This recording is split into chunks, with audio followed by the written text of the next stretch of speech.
Hi, everyone. Please subscribe to the channel. I really appreciate it. Thank you. It's interesting to note that the Alaska summit between our president and Putin is set for mid-month, which you'll recall I had talked about in prior videos as being a turning point energy in that late July, Trump was experiencing all that Mars pressure, which translated primarily through the Epstein matter, and then there would probably be a bit of a lull, which is what we've been experiencing during these first 2 weeks of August. But now Mars has entered Libra, and it's just now reaching the 4 degree, 5 degree range. This is where it connects to his infamous T square, the Access Hollywood T square, so named because of the events in October of 2016 when I first observed it.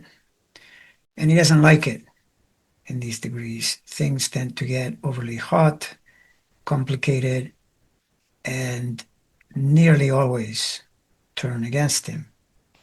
This is when the summit is happening. And I think the clue is part of the reason is why this is unlikely to go the way he wants is that Putin himself is a Libra sun sign, and not just a Libra sun sign. He has multiple planets in Libra, which means Mars transiting through there, which it does every 2 years. Mars transiting through there increases his combativeness, aggression, bellicosity, everything that is the last thing you need in a negotiation for peace.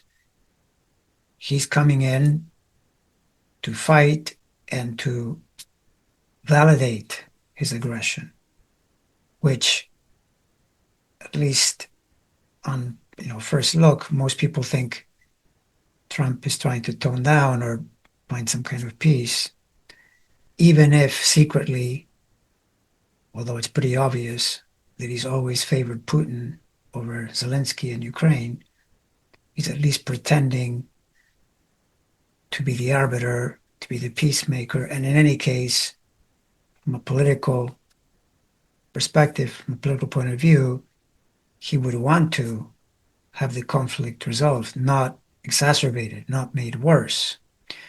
But the way the planets are aligning, it doesn't feel to me like this is likely to happen. And so those that are saying Putin is likely to play him, to manipulate him, and of course, to some extent, that's always true. But even if Putin weren't trying to manipulate him, just based on where the planets are currently right now, I don't really see how this arrives at any kind of peacemaking. Of course, it's also true that since the negotiations or the meeting or the whatever they're doing, whatever they're cooking up there, doesn't even involve Zelensky, it just seems to me that it's pretty farcical. And I think the point here, though, is that with astrology, you get the up close look, which is where the planets are now, and that's important, to gauge where something is likely to go, meaning that in this case, from the vantage point of Trump in his chart, we know that from the 15th to the 25th is the rage energy. And once you know that he's doing something important somewhere, and the follow up is lots of disharmonious Mars energy, you can kind of guess what that's going to be like. But then you also look ahead to future cycles. And this is where Putin's chart, I've said this many times, it's a matter of waiting him out, because the more we get into the later months of the year and into next year, the more complicated it gets for him. And we already know that the situation in Russia is really bad. It's known that upwards of 1 million people have been classified as casualties, of which somewhere in the 300,000 range are actual deaths, and then many, many more maimed, disabled, whatever. Really bad news.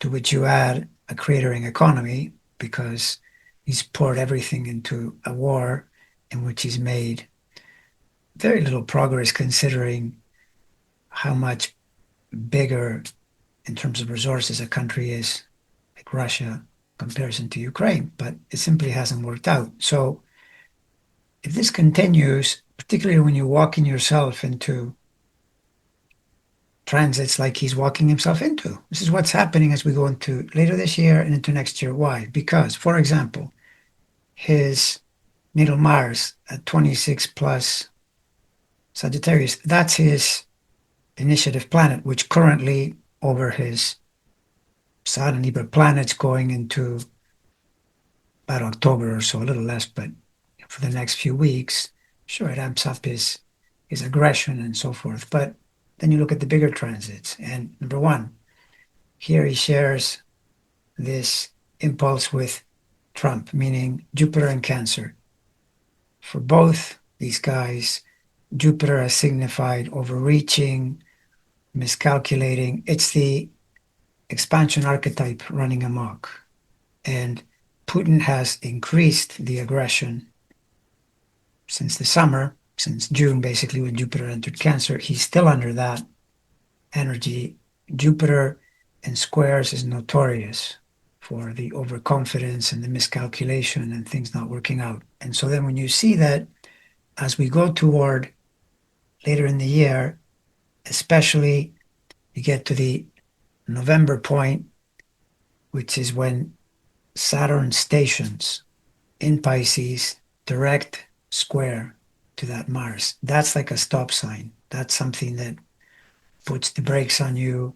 It limits you. And this, by the way, is assuming that it doesn't somehow turn it into something related to health. Because here's another thing that he shares with Trump. They both have that Saturn at birth in the 12th sign. That planet carries health energy wherever it goes. So if it does a hit to something with some intensity, and stations are always the most intense points, the threat of health immediately rises to the surface. And you notice that his Mars, it's in Sagittarius, but it rules the sixth house, Aries, and the first house, Scorpio, meaning health is definitely on the table. But if that doesn't do it, the Saturn from there goes into Aries, although this doesn't happen until spring. But when it does, then it starts to oppose all its planets during 2026, 2027, and into the spring of 2028. This is really bad news when you've engaged in a project which now has you lacking in resources, basically. And so your miscalculations, which are Jupiterian overreaching patterns, run into the Saturn accountability energy. And so this is why for Zelensky, his best approach is just wait this guy out, stall for time, and absolutely do not agree to anything now. He has enough resources through Europe and even through the mishmash policy that the US is practicing. One day Trump is attacking Zelensky the way he did when he visited the Oval Office. The next day he's sending him more weapons. Then he's backing Putin. Then he's speaking against Putin all over the map. The chaos president. He doesn't know what he wants because he has too many mixed goals in his head. And he's becoming less and less sharp as the days pass, as evidenced by, for example, one of the recent things that he did with the Kennedy Center. He sounds like a demented old man, and none of this is good from the perspective of leading a major country or going into a summit meeting where you're making big decisions. This is what I've said quite a few times. We have to be patient. We have to hang in there, knowing that to get to the other side of this, we're going to have to put up with the anxiety that these kinds of situations bring about, because we have an incredibly incompetent leader with mostly bad intentions. And the fact that we now know that two thugs are meeting in Alaska to decide something important, of course, it's going to make everyone nervous. But I would counsel everyone to stay calm, wait this out. The more time passes, the more both these guys find themselves in increased trouble for different reasons, of course. The charts are different enough that the reasons are different, but they do share quite a few patterns. In fact, the most notable and most dangerous to the two of them is the health situation, because for Putin, all those planets in the 12th, the Libra planets, which would have made him a great, KGB officer, nothing like having planets in there to work in the background and for some kind of secret service is perfect. But when it comes to planets like Saturn and Neptune, Saturn and Neptune are the ones in Aries opposing the planets, then you're drawing in the potential health problems, especially because Saturn comes from there. But same is true for Trump, right? So that's the top level problem. But the other problem is making progress, achieving goals. If Saturn is squaring you or opposing you, and especially in cases where you've overreached in your approach, never works out well.